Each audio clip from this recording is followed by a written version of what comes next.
சர்க்கரை நோயை கட்டுக்குள் வைக்கும் இந்த கீரை ஆயுசுக்கும் உடம்பில் சர்க்கரை கூடவே கூடாது. உலகம் முழுவதும் வேகமாக அதிகரித்து வரும் நோய்களில் சர்க்கரை நோயும் முக்கியமான ஒன்றாக உள்ளது. ஒரு 30 வயதை தாண்டினால் இப்போ சர்க்கரை நோய் இருக்குன்னு ட்ரெண்டாக்கி சொல்ல ஆரம்பிச்சிட்டாங்க. குறிப்பாக இந்தியாவில் குழந்தைகள் முதல் முதியவர்கள் வரை பலரும் இந்த நோயால் பாதிக்கப்பட்டு வருகின்றனர். ரத்தத்தில் சர்க்கரையின் அளவு தொடர்ந்து அதிகரிக்கும் போது அது உடலின் பல முக்கிய உறுப்புகளை பாதிக்க தொடங்குகிறது. குறிப்பாக இதயம், சிறுநீரகம், கண்கள், நரம்புகள் மற்றும் பாதங்களில் கடுமையான பாதிப்புகளை ஏற்படுத்தும் அபாயம் உள்ளது. சர்க்கரை நோயை கட்டுப்படுத்த மருந்துகள் மட்டுமல்லாமல் நாம் அன்றாடம் சாப்பிடும் உணவுகளும் முக்கிய பங்கு வகிக்கின்றன. அதில் குறிப்பாக கீரை வகைகள் உடலுக்கு அதிக நன்மை தரக்கூடியவை. அந்த வகையில் முருங்கை கீரை மிகவும் சத்தான கீரையாக கருதப்படுகிறது. இதில் vitamin A, vitamin C, calcium, இரும்புச்சத்து, பொட்டாசியம், புரதச்சத்து, நார்ச்சத்து மற்றும் ஆன்டி ஆக்சிடென்ட்கள் நிறைந்துள்ளன. இவை உடலின் நோய் எதிர்ப்பு சக்தியை அதிகரிப்பதோடு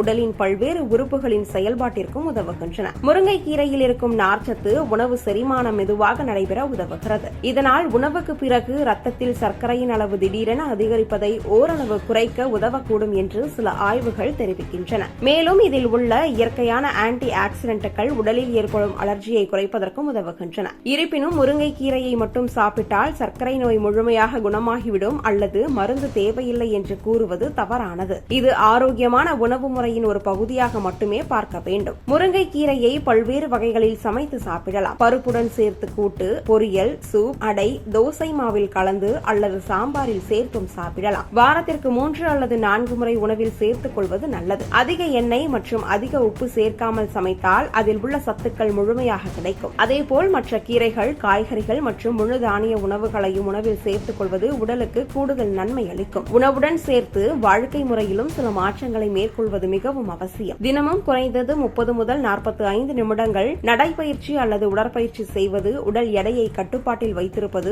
போதுமான அளவு தண்ணீர் குடிப்பது, இனிப்பு உணவுகள் மற்றும் குளிர்பானங்களை தவிர்ப்பது போன்ற பழக்கங்கள் இரத்த சர்க்கரையின் அளவை சீராக வைத்திருக்க உதவுகின்றன. மேலும் மருத்துவர் பரிந்துரைக்கும் மருந்துகளை எந்த காரணத்திற்காகவும் தானாக நிறுத்தக்கூடாது. சர்க்கரை நோயின் ஆரம்ப அறிகுறிகளாக அடிக்கடி தாகம் எடுப்பது, அடிக்கடி சிறுநீர் கழிப்பது, உடல் சோர்வு, கண் பார்வை மங்குதல், காயங்கள் தாமதமாக ஆறுதல், உடல் எடை குறைதல் போன்றவை காணப்படலாம். இத்தகைய அறிகுறிகள் இருந்தால் உடனடியாக இரத்த சர்க்கரை பரிசோதனை செய்து மருத்துவரை அணுக வேண்டும். சரியான நேரத்தில் சிகிச்சை எடுத்தால் நோயின் தீவிர பாதிப்புகளை தவிர்க்க முடியும். முருங்கை கீரையுடன் சேர்த்து வெந்தயம், பாகற்காய், சிறுகீரை, அகத்திக்கீரை போன்ற சத்தான உணவுகளையும் அளவோடு உணவில் சேர்த்துக் கொள்வது நல்லது. அதே சமயம் வெள்ளை அரிசி, இனிப்பு பானங்கள், பேக்கரி உணவுகள் மற்றும் அதிக சர்க்கரை உள்ள உணவுகளை முடிந்தவரை குறைப்பது அவசியம். சீரான தூக்கம், மன அழுத்தத்தை குறைத்தல் மற்றும் உடற்பயிற்சி ஆகியவையும் இரத்த சர்க்கரையை கட்டுப்பாட்டில் வைத்திருக்க உதவுகின்றன.